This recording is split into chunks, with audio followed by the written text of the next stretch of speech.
तो dear students, banking awareness की class हम पढ़ रहे थे और उसमें हमने ये देखा था कि लोन में क्या क्या चीज़ें इंपॉर्टेंट होती है, उसकी टर्मिनोलॉजी क्या होती है।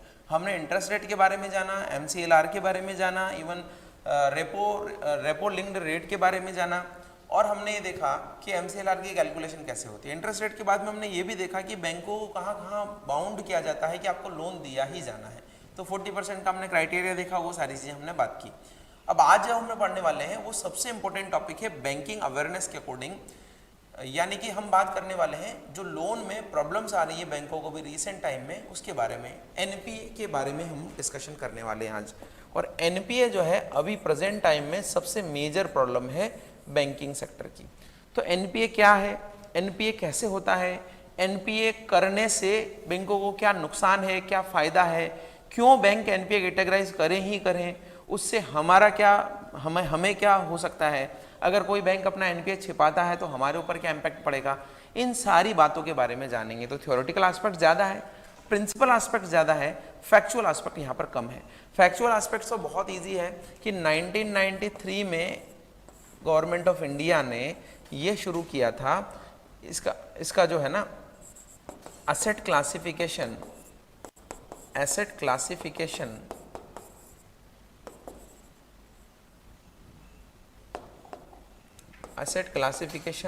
एंड इनकम रिकॉग्निजेशन, ये नॉर्म शुरू किए थे।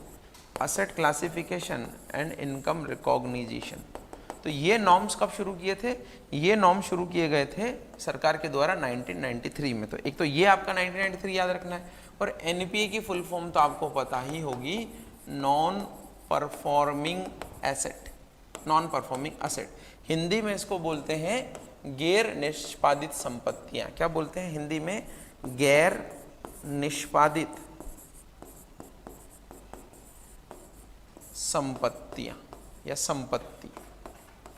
तो ये आपका काम का है और ये आपके काम का। अब हम ये समझेंगे कि एसेट क्लासिफिकेशन क्या होता है, इनकम रिकॉग्निशन क्या होता है, जिसको 1993 में नॉर्म से लेके आए हैं। तो सबसे पहले हमें क्या समझना पड़ेगा, सबसे पहले हमें समझना पड़ेगा कि व्हाट इज NPA, है ना। NPA क्या है, NPA की गाइडलाइंस क्या है, NPA क्या कैसे वर्क करता है। तो देखिए, सबसे बेसिक जो डेफिनेशन है इसकी वो ये है कि अगर आपने कोई लोन लिया और उस लोन का आपने EMI 90 दिन तक नहीं चुकाया है, तो वो वो लोन किस में कन्वर्ट हो जाएगा? NPA में कन्वर्ट हो जाएगा।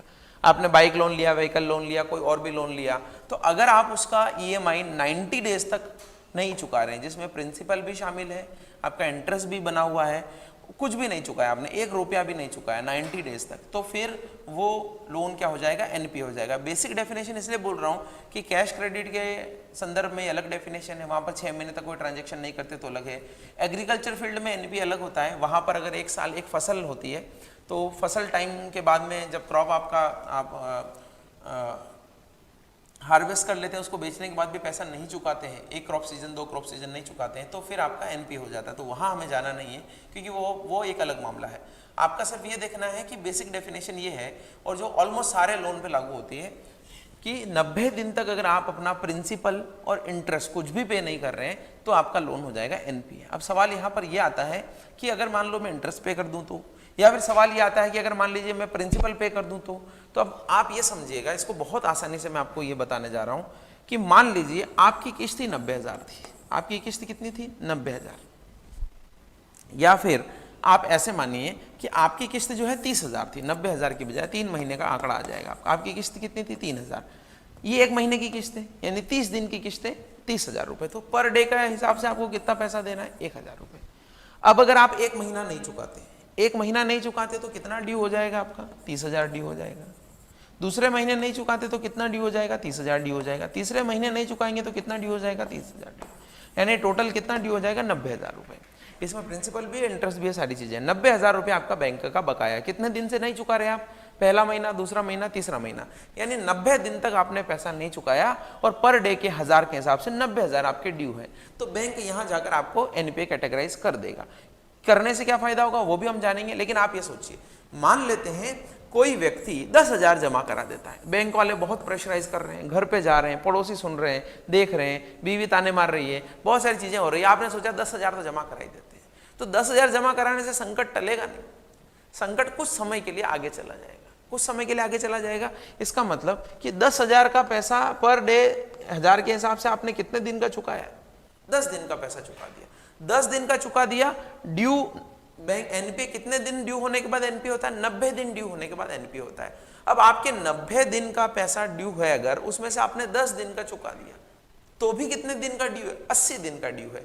यानी अगर कोई लोन अगर आपका एनपीए हो गया है और आपने 10 दिन का चुका दिया 90 दिन, तो वो 80 दिन का ड्यू हो जाएगा। यानी 10 दिन बाद फिर वो लोन क्या हो जाएगा? एनपीए हो जाएगा। फिर आप उस दिन 10,000 चुका देंगे तो फिर वो एनपीए से बच जाएगा। तो ऐसे चलता रहेगा वो। कभी कभी कुछ लोन क्या होते हैं कि मान लीजिए 90 दिन के ड्यू होने के बाद में, 90 दिन के ड्यू होने के बाद में आपने लोन नहीं चुकाया तो 91 डे से वो क्या हो जाएगा? एनपीए हो जाएगा। उसके भी 20 दिन बाद आपने लोन नहीं चुकाया, यानी एनपीए कैटेगराइज कर दिया बैंक ने। अब आपका ड्यू कितने का हो गया? 20 दिन और, यानी 20,000 और ड्यू हो गए, और 20,000 और ड्यू हो गए तो अब आपके कितने ड्यू हैं? 1,10,000। और एनपीए कहां पर होता आता है? 90,000 पे एनपीए हो जाता है। 90 दिन में एनपीए हो जाता है। आपका 1,10,000 ड्यू, यानी 110 दिन का ड्यू है। अब आप क्या करते हैं? एक दिन किसी से पैसा उधार लेकर 50,000 का पेमेंट कर देते हैं बैंक को। कितने हजार का? 50,000 का। यानी आपका ड्यू तो है 110 दिन का, लेकिन आप पेमेंट कितना कर रहे हैं? 50,000। यानी कितने दिन का? 50 दिन का पेमेंट कर रहे हैं। तो 110 में से 50 माइनस कर दीजिए, तो अब आपका ड्यू कितने का बचेगा? अब आपका ड्यू बचेगा 60 दिन का ड्यू बचेगा। 60 दिन के ड्यू बचने से भी आपकी समस्या सॉल्व नहीं होगी, क्योंकि अगर आप अपना पेमेंट ये पूरा नहीं करते हैं तो आने वाले 30 दिन में फिर आपका लोन क्या हो जाएगा? एनपीए हो जाएगा। तो इसी को हम बोलते हैं एनपीए का स्लिपेज। स्लिपेज का मतलब होता है कि कुछ लोन होते हैं जो एनपीए के नजदीक होते हैं और एनपीए में स्लिप कर जाते हैं। अगर यही लोन वो 30 दिन तक और नहीं चुकाएगा तो एनपीए में स्लिप कर जाएगा। कुछ लोन की रिकवरी होती रहती है, ओवरकम होता रहता है उनका, कि 110 दिन के बाद में भी अगर कस्टमर ने पैसा चुका दिया तो एनपीए से बाहर आ जाएगा। तो ये 90 दिन की लिमिट एक दीवार है। कोई लोन इसके इधर जाता रहता है, इधर आता रहता है, जाता रहता है, आता रहता है, एनपीए बढ़ता रहता है, घटता रहता है, चलता रहता है 90 दिन का। ये तो आपको समझ में आया। अब हम ये जानते हैं कि कोई भी बैंक किसी एनपीए को, किसी लोन को एनपीए कैटेगराइज करेगा तो उसको क्या बेनिफिट मिलेगा। मान लीजिए मैं बोल दूं या बैंक बोल दे कि ये लोन एनपीए हो गया, चलो सब हो गया, हमने बोल दिया, गोला मार के बोल दिया कि ये लोन एनपीए है। इससे बैंक को क्या और कस्टमर को क्या? नंबर एक बात करते हैं कस्टमर की। किसी भी व्यक्ति का अगर कोई भी लोन एनपीए हो जाता है तो वहां पे सबसे इंपॉर्टेंट चेंज जो आता है वो ये है कि उस लोन से रिलेटेड उसकी जो क्रेडिट है वो खराब हो जाती है। आपने नाम सुना होगा सिबिल का। सिबिल को हम बोलते हैं credit information bureau of India limited. Credit information bureau of India limited. Credit information bureau of India limited ये क्या करता है? ये बोरोवर्स की क्रेडिट हिस्ट्री प्रोवाइड करता है। जितने भी लेन देन करने वाले हैं, उधार लेने वाले हैं, बोरोवर्स की क्रेडिट हिस्ट्री देता है। क्रेडिट हिस्ट्री का मतलब कहाँ से लोन लिया, कितना लोन लिया, कब चुकाया, नहीं चुकाया, एनपीए हुआ। तो अब क्या करते हैं, हर बैंक क्या करते हैं कि किसी को भी लोन देने से पहले उसका सिबिल रिकॉर्ड चेक करते हैं।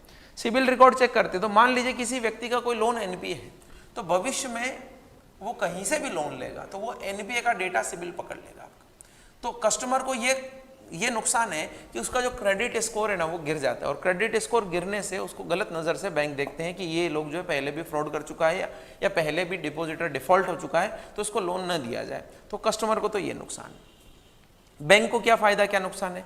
बैंक किसी लोन को ठप्पा लगा दे कि ये एनपीए है, तो एनपीए होने से उसको क्या बेनिफिट मिल जाएगा, उसको क्या ऐसा होगा कि वो एनपीए है। तो देखिए बैंक को फायदा कुछ नहीं है। बैंक को तो ये फायदा है कि आरबीआई ने बोला है तो उन्होंने कुछ सोच समझ के बोला है, और सोच समझ के क्या बोला है, उन्होंने रेस्ट्रिक्शंस लगा रखे बैंक के ऊपर। आपको पता है कि बैंकों का रेगुलेशन का काम कौन करता है? आरबीआई करता है। और आरबीआई जो कहता है बैंकों को मानना है। तो पहली बात तो यहाँ पर लीगल टर्म्स की बात हो गई कि आरबीआई जो कहता है मानना है। दूसरी चीज क्या है? दूसरी चीज ये है जो आप समझिएगा, बड़ा ध्यान से समझिएगा, बहुत इंपॉर्टेंट है कि कोई लोन अगर एनपीए हो जाता है, मान लीजिए कोई लोन अगर एनपीए हो जाता है तो उस लोन के एनपीए होने से उसको हम कैटेगराइज करते हैं कि एनपीए है। एनपीए है, ये कैटेगराइज करने से क्या होता है आप समझिएगा। एक एग्जांपल से कि एक 5 लाख का लोन था, हाउस लोन था, 5 लाख का होम लोन था, और वो एक भी किस्त व्यक्ति ने नहीं चुकाई। 2 महीना, तीसरा सेकेंड मंथ और थर्ड मंथ, 3 मंथ हो गए और कस्टमर ने एक भी इंस्टॉलमेंट नहीं चुकाई तो 3 महीने यानी 90 डेज के बाद क्या हो जाएगा, एनपी हो जाएगा। लेकिन मुझे बताइए 5 लाख का लोन है, क्या इस पर इंटरेस्ट नहीं लग रहा होगा? अगर आप लोन नहीं चुका रहे हैं तो ऐसा थोड़ी ना है कि इंटरेस्ट लगेगा। आप कहीं पर भी चले जाइए, इंटरेस्ट तो बढ़ता ही रहेगा। आप जेल में बैठ जाइए, घर पे बैठ जाइए, इंटरेस्ट तो बैंक लेता रहता है, लगता रहता है, लेता रहता है का मतलब अकाउंट में जोड़ता रहता है। तो मान लीजिए पहले महीने में उसको 5000 इंटरेस्ट आया, दूसरे महीने में 5200 आया, तीसरे महीने में 5300 इंटरेस्ट आया, यानी ये हो गया 15,500। तो अब आपका लोन का ड्यू कितना हो गया है, 5,15,500 का आपका ड्यू हो गया। ठीक है, अब देखिए अब क्या है, फिर भी आप लोन नहीं चुका रहे और आप तो चले गए दुबई, भाग के चले गए दुबई, आपका लोन जो है 5,15,000 हो गया। अब क्या हुआ कि आप 1 साल बाद आए, 1 साल बाद आए, तब तक ये ब्याज पड़ता रहा और आपका लोन में और ब्याज जुड़ गया और अब आपका लोन हो गया 5,75,000 रुपए का। आप चुका ही नहीं रहे, 1 साल हो गया।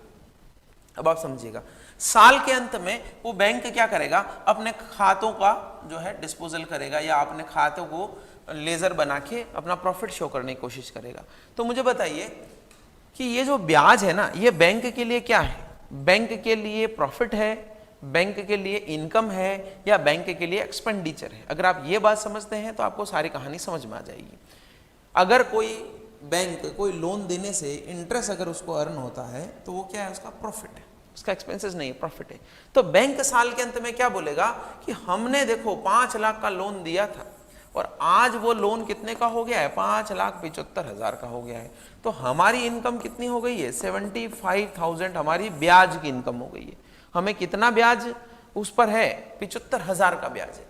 तो बैंक उस 75,000 के इंटरेस्ट को अगर अपनी इनकम शो करे तो आपको कोई नुकसान नहीं समझ में आ रहा है?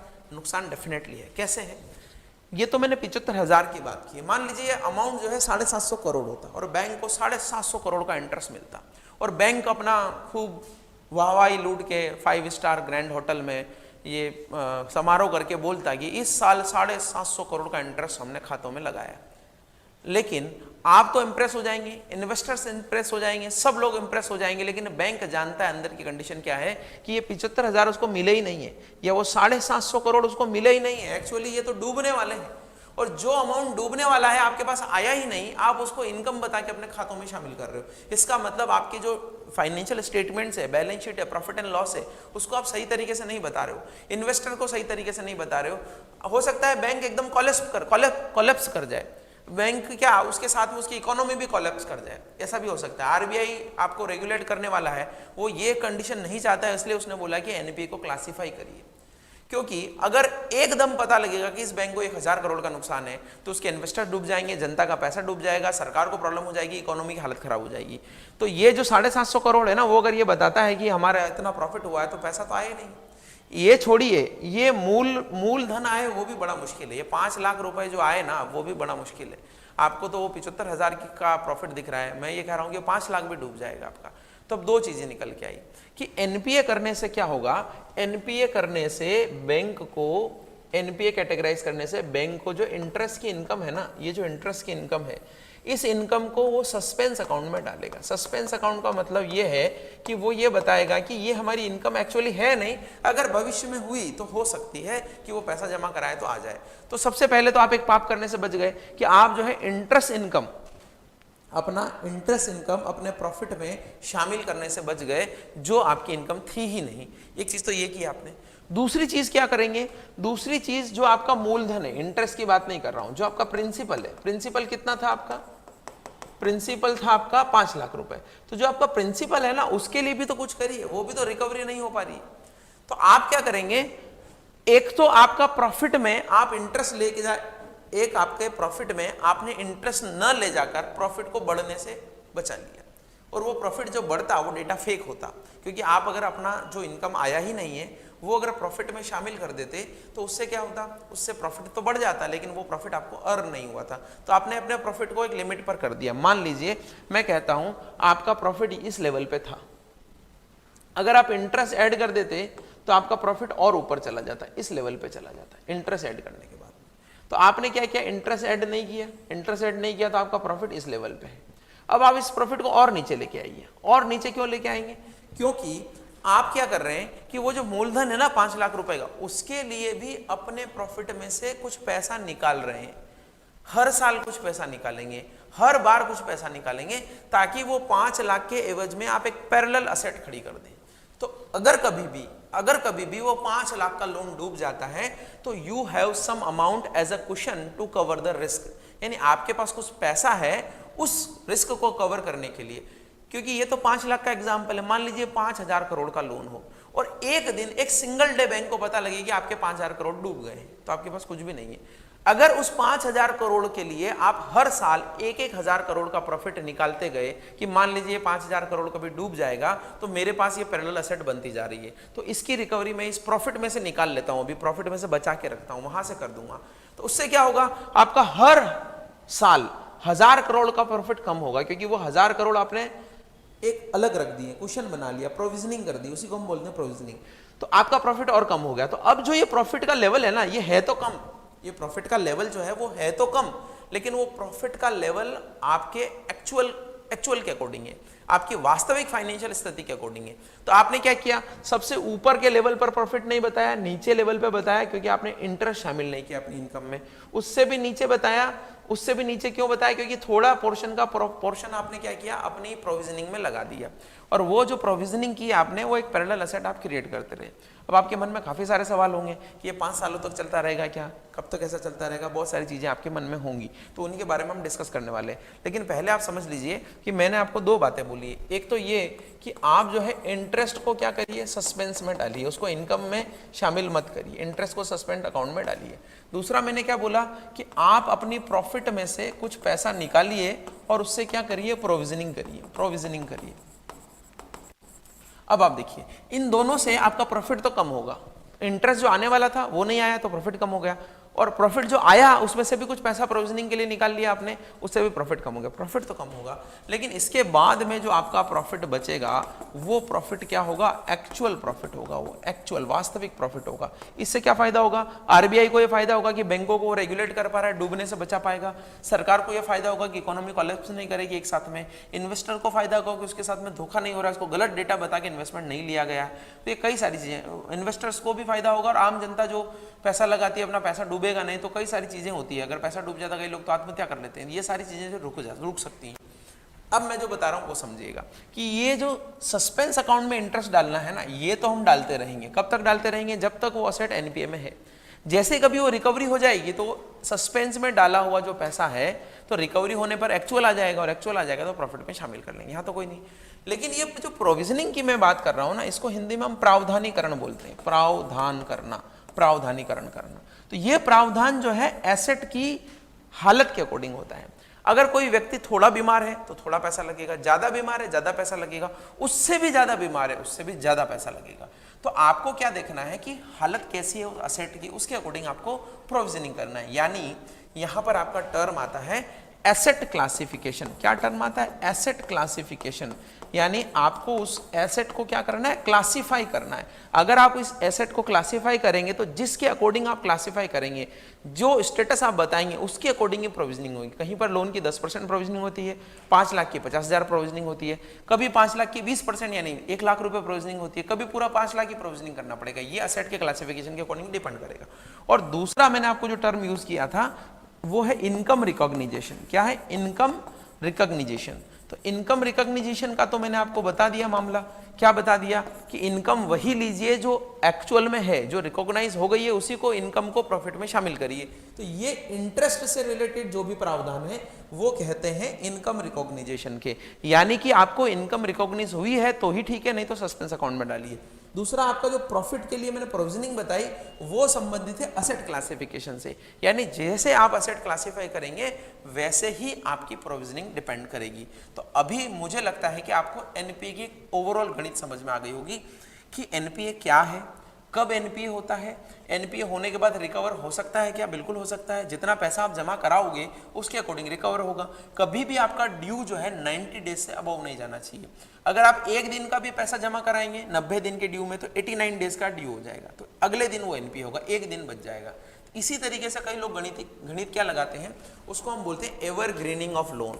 एवरग्रीनिंग ऑफ लोन में क्या करते हैं, एक टर्म आता है। क्या टर्म आता है, मान लीजिए मान लीजिए आपका 25 मार्च को लोन एनपी हो गया। कितनी मार्च को लोन एनपी हो गया? 25 मार्च को। 25 मार्च को आपके लोन के 90 दिन हो गए, यानी ड्यू 90 दिन का हो गया। अब आपका 31 मार्च आने वाला है, बैंक वाले बड़े परेशान कि हमारा 5000 करोड़ का क्लाइंट एनपी होने वाला है। और सिर्फ कितने दिन पहले, अगर ये मान लीजिए 5 अप्रैल को होता तो इस फाइनेंशियल ईयर में तो कम से कम वो एनपीए नहीं होता, अगले फाइनेंशियल ईयर में तो रिकवरी करते हैं, पूरा साल मिलता। तो वो लोग क्या करते हैं, एवरग्रीनिंग ऑफ एनपीए लोन में क्या करते हैं कि एवरग्रीनिंग ऑफ यहाँ पर 25 मार्च को वो क्या करेंगे, उस क्लाइंट को बोलेंगे कि आप एक काम करो, 90 दिन के ड्यू की बजाय आप तो बस 10 दिन का पैसा जमा करा दो। यानी अगर मैं मानूं कि बड़ा लोन है तो 90 दिन में 90 करोड़ ड्यू हो रहे हैं, तो 10 दिन के कितने ड्यू होंगे? 10 करोड़। तो उसको ये बोलेंगे कि आप 10 करोड़ ही ड्यू करा दो, 10 करोड़ ड्यू का 10 दिन का जमा करा दो, 10 करोड़ रुपया। तो इससे क्या होगा, 90 दिन का ड्यू कितने दिन का ड्यू बन जाएगा? 80 दिन का ड्यू बन जाएगा। और अब वो एनपीए वापस कितने दिन बाद होगा? 10 दिन बाद होगा। तो 10 दिन में 25 मार्च से 31 मार्च 6 दिन और 5 अप्रैल को वो ड्यू होगा, तब तक आपका मार्च का महीना निकल जाएगा। और मार्च के महीने के जो 31 मार्च को आपकी बैलेंस शीट बनती है उसमें ये 5000 करोड़ का लोन जो है एनपीए नहीं आएगा। तो इसी को हम बोलते हैं एवरग्रीनिंग ऑफ एनपीए। लिख दीजिएगा यहां पर लोन की बजाय एवरग्रीनिंग ऑफ एनपीए, यानी आप जो है एनपीए को उसको ग्रीन करते रहते हैं या एक तरीके से उसको चलाते रहते हैं, एवरग्रीनिंग ऑफ एनपीए। अब आपको समझ में आया? इस तरीके से आप करते रहते हैं। तो ये मैंने 2 टर्म जो बड़े बड़े यूज किए थे वो आपको समझा दिया मैंने। एसेट क्लासिफिकेशन के अकॉर्डिंग प्रोविजनिंग होगी और इनकम रिकॉग्निजेशन के अकॉर्डिंग ये होगा, और इसी में जो है लफड़ा चलता रहता है जिसका मैंने जिक्र कर दिया। अब जो मैं बात कर रहा हूं वो समझिएगा। अब मैं क्या बात कर रहा हूं, मैंने आपको देखिए ये बातें बता दी है कि नॉन परफॉर्मिंग एसेट वो होती है, अ डेब्ट loan is classified as NPA if loan payment have not been made for 90 days in most of the cases. Most of the cases का मतलब है कि एग्रीकल्चर लोन में थोड़ा अलग होगा या दूसरे लोन में थोड़ा अलग होगा। दूसरा, RBI issued first norms related to NPA 1993 for asset classification. Asset classification का मैंने बताया कि जिसके अकॉर्डिंग एसेट क्लासिफाई होगी उसके अकॉर्डिंग प्रोविजनिंग होगी। एंड इनकम रिकॉग्निजेशन और प्रोविजनिंग से रिलेटेड जो है नॉर्म्स 1993 में बताए। 4 टाइप्स की एसेट्स होती हैं। कितने टाइप्स की एसेट्स होती हैं? 4 टाइप की, स्टैंडर्ड, सबस्टैंडर्ड्स, डाउटफुल और लॉस एसेट। ये थोड़ी अच्छी हेल्थ है एसेट की, थोड़ा अच्छा मरीज है तो कम प्रोविजनिंग होगी, थोड़ा ज़्यादा हालत खराब होगी तो ज़्यादा प्रोविजनिंग होगी, और ज़्यादा हालत खराब होगी और ज़्यादा प्रोविजनिंग होगी, और लास्ट में कस्टमर जो है मर जाएगा यहाँ पे। तो वो क्या है, अगर उसका ख़त्म हो गया तो फिर हम क्या करेंगे, उसको हम एक टर्म यूज़ करते हैं कि राइट ऑफ। क्या बोलेंगे उसको? राइट ऑफ कर दीजिए। राइट ऑफ करने का मतलब ये है कि आप ये सोचते हैं कि वो उसका जो 5 लाख का लोन है उसका जो इंटरेस्ट है वो कभी रिकवर नहीं होगा, अनकलेक्टिबल है। अनकलेक्टिबल है तो अब आपकी बैलेंस शीट में वो खराब चीज़ जो है ना हमेशा के लिए रह नहीं सकती है। तो वो खराब चीज जो है हमेशा के लिए नहीं रह सकती है, तो आप क्या करते हैं कि आपने जो प्रोविजनिंग कर करके पैरेलल 5 लाख रुपए इकट्ठे कर लिए हैं उससे उसकी रिकवरी आप कर लोगे। अब रिकवरी आप करोगे तो आपकी बैलेंस शीट तो साफ हो जाएगी, क्लीन, कि इस बैंक का कोई भी एनपीए नहीं है, बैड डेट्स नहीं है। लेकिन वो जो प्रॉफिट आपने अलग निकाला था प्रोविजनिंग करने के लिए, वो प्रॉफिट किसका था? वो प्रॉफिट था जनता का। कैसे जनता का था समझिए, इससे कैसे नुकसान होता है। आपने सुना होगा कि ये सारे बैंक पब्लिक सेक्टर बैंक है। पब्लिक का मतलब सार्वजनिक बैंक है, सरकार के बैंक है, जनता के बैंक है, और इन सरकार के बैंकों में जनता का पैसा होता है और जनता के पैसे से उनको इनकम प्राप्त होती है, उनका इंटरेस्ट होता है। और इसमें अगर प्रॉफिट होता है, मान लेते हैं अगर प्रॉफिट होता है तो इस पीएसबी में मान लीजिए 60% में गवर्नमेंट ऑफ इंडिया की हिस्सेदारी है और 40% में हिस्सेदारी है मान लीजिए कोई शेयर होल्डर है उनकी हिस्सेदारी है, पब्लिक शेयर होल्डर है उनकी हिस्सेदारी है। मान लेते हैं इस बैंक को 100 करोड़ का प्रॉफिट होता, इस बैंक को कितने करोड़ का प्रॉफिट होता? 100 करोड़ का प्रॉफिट होता। तो 60% यानी 60 करोड़ तो चले जाते सरकार के पास और 40 करोड़ चले जाते पब्लिक शेयर होल्डर के पास में। तो अब मान लेता हूं कि ये 100 करोड़ बैंक ने सीधा प्रोविजन कर दिया, कोई प्रॉफिट हुआ ही नहीं, उसको क्या हो गया, उसने सारा ही सारा 100 करोड़ विजय माल्या की प्रोविजनिंग में डाल दिया। तो इससे क्या हुआ, गवर्नमेंट को नुकसान हुआ 60 करोड़ रुपए का। वो 60 करोड़ रुपया कमा के गरीबों के कल्याण में लगा सकती थी, वो लगा नहीं पाई। दूसरा, जो शेयर होल्डर ने शेयर खरीद रखे थे, मान लीजिए किसी ने 1000 रुपए में शेयर खरीद रखा था, उसको कुछ तो प्रॉफिट होता, उसको डिविडेंड तो आता, वो डिविडेंड नहीं आया। दूसरा, अगर बैंक को प्रॉफिट नहीं हो रहा है तो उसके 1000 रुपए के शेयर पे प्रॉफिट आने की बात तो छोड़िए, उस 1000 रुपए के शेयर की वैल्यू 500 रुपए हो जाएगी।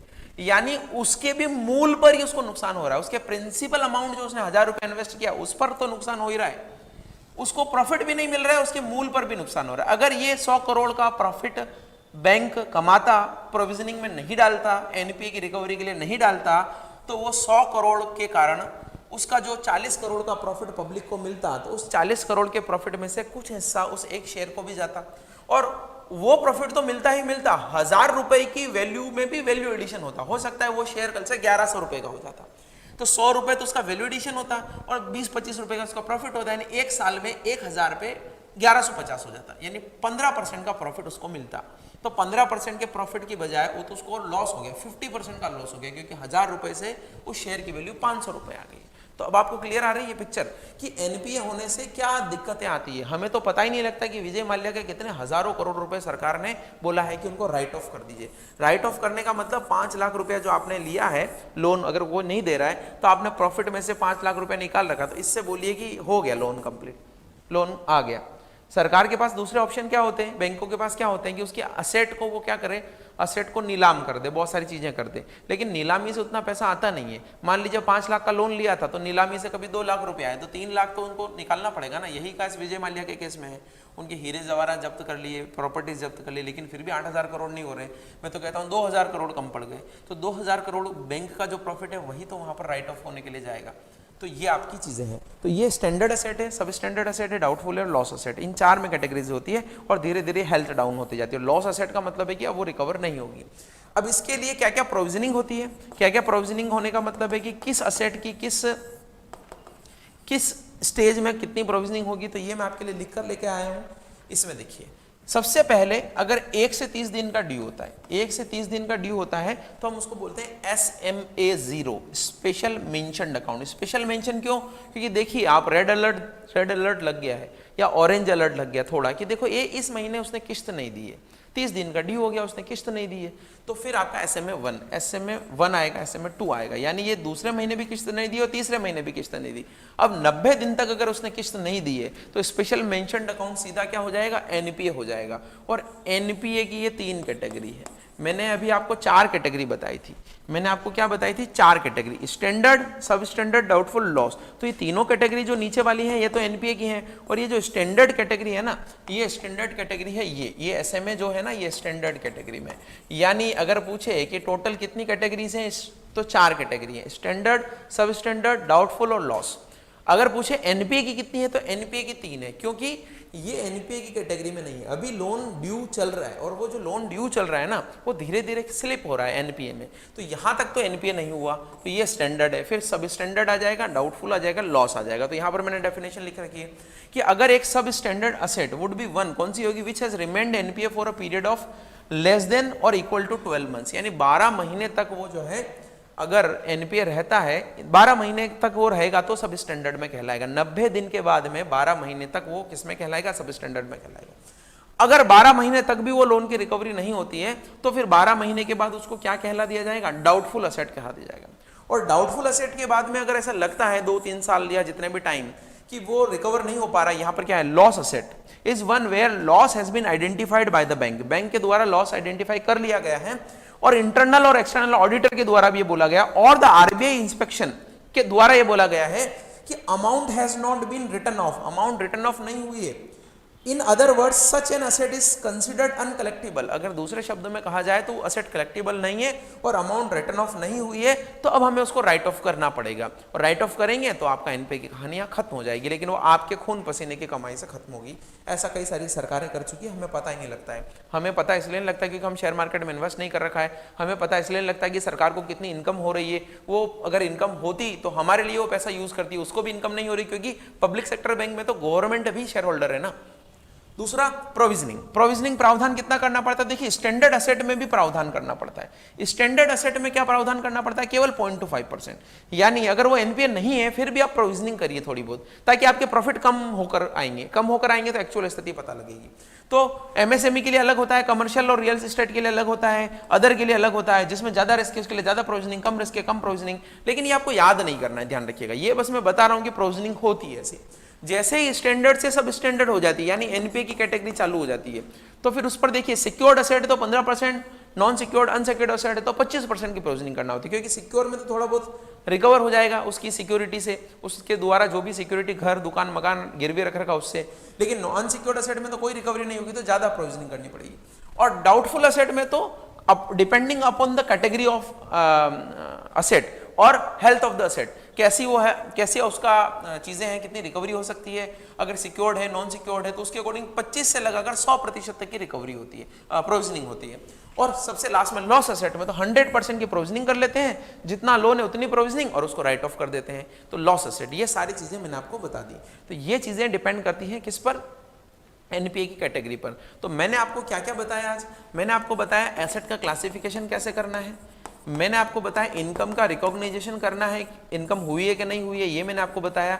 मैंने आपको बताया एनपीए क्या है, एनपीए की डेफिनेशन बताई, एनपीए कब होगा ये मैंने आपको बताया, प्रोविजनिंग बताई कि प्रोविजनिंग कैसे हो सकती है, और मैंने बताया impact of the NPA. NPA का इंपैक्ट कस्टमर पे क्या पड़ता है, बैंकर पर क्या पड़ता है, सरकार पर क्या पड़ता है, अल्टीमेटली राइट ऑफ क्या होता है। तो राइट ऑफ क्या होता है, इन सारे वर्ड को मैंने बताया। और ये पूरी जो है ये क्लास जो है पूरी थ्योरेटिकल क्लास है, कॉन्सेप्चुअल क्लास है, इसके लिए आपको बादाम खानी पड़ेगी समझने के लिए।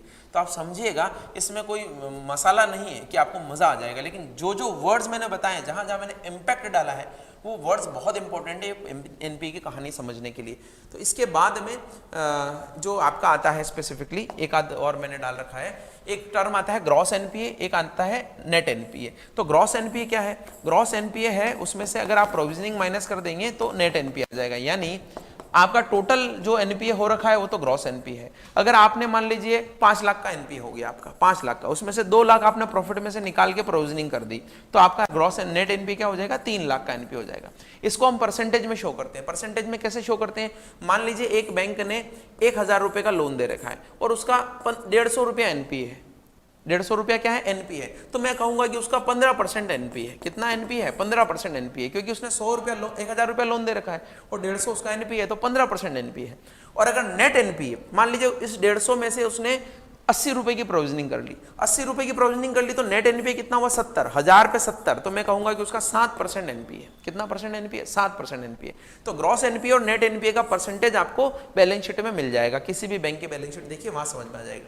अभी टोटल एनपीए लास्ट डेटा मेरे पास सितंबर 2019 का है, हालांकि मैं क्लास अभी जून में रिकॉर्ड कर रहा हूं, जुलाई में रिकॉर्ड कर रहा हूं, लेकिन ये एनपीए का डेटा पुराना इसलिए क्योंकि सरकारें टाइम टाइम पे जारी नहीं करती है, सारे जो है बस अंदाजा लगाते कितना एनपीए होगा।